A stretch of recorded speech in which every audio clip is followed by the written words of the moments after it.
has been charged in an illegal prescription drug conspiracy. Apparently, they were delivering prescription drugs to individuals who didn't have prescriptions for them, and they were doing so through these really, really shady online prescription drug companies. Now, they are dealing with a 15-count indictment, and it stems from deliveries made between 2000 and 2010 from illegal pharmacies that only required an online form to order prescription medications.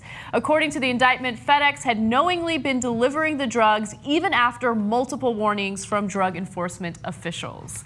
Now, FedEx is defending itself. They're saying, no, we are not law enforcement. We just deliver the packages. You guys need to get off our asses. But it turns out that the Department of Justice is still going after them, and they plan on dealing with them in the harshest possible way. FedEx also added that those illegal drugs were delivered before 8 a.m. the next business morning. So, yeah. So go ahead and suck it. Yeah. So right, exactly. Yeah. Well, I'm mixed on this story. So they made $820 million in profits, and so how much money do they make? Oh my God! FedEx. Just on just on this, they made $820 million, let alone everything else, right? So honestly, if I was running FedEx, I'd be like, really? We got to cut it out? I'm not selling the drugs. I'm in the transportation business, right? And I got to give up to $820 million of revenue because, hey, not my drugs. I don't give a shit, right? The flip side is, yeah, people who transport drugs go to jail for a long, long time, right? And so none of these executives will go to jail. I'm surprised the Justice Department is doing criminal indictments here, and that's positive in a lot of ways, right? And so it's a little bit of justice that if Joe Blow on the street's going to get indictments against the company, though, not against specific. No, I know. That's what I'm going to get to that in a second. So it's criminal indictment against the company as they would against Joe Blow on the street. But the ultimate ending of this is, who cares? They're not going to actually put the executives in jail.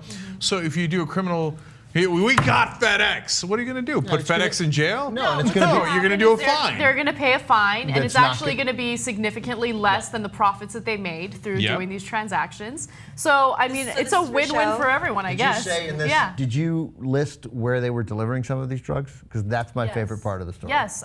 So the grand jury said that FedEx couriers in Kentucky, Tennessee, and Virginia had warned the company as early as 2004 that their trucks were being stopped by pharmacy customers demanding packages of pills and threatening them with harm, and that some of the listed delivery addresses were vacant homes where carloads of people were waiting for their drugs. It was a parking lot. Like a parking lot, yeah. So they sounded like walkers out of a Walking Dead, right? Yeah. Like they're delivering the drugs. People are like, right? Like, give it to me. Lipitor. Right.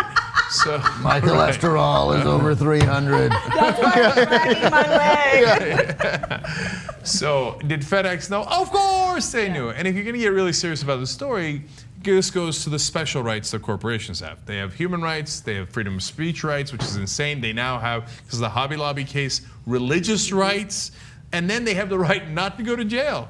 If you made $820, let alone $820 million transporting drugs, your ass would be in jail. None of these executives will go to jail because they're like, well, it wasn't me. It was taken up with Mr. FedEx.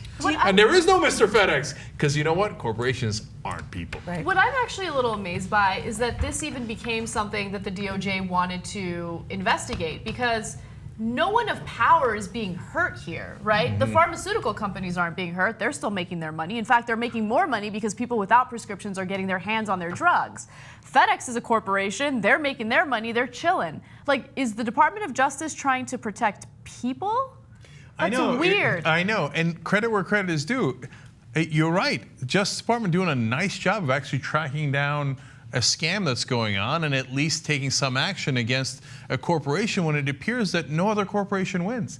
I'm like, makes me like, wait, is UPS giving them donations? but actually, I'm wondering too if the pharmaceutical companies are behind it because they might be getting drugs that are generic or whatever and don't, the money doesn't go into their pocket. Steve-O is also saying that's the case from back there.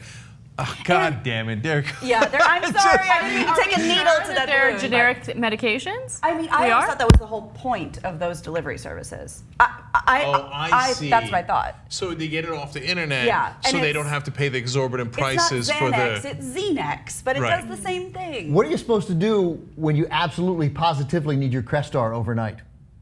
Why is this happening? That was like FedEx's slogan in like 1991.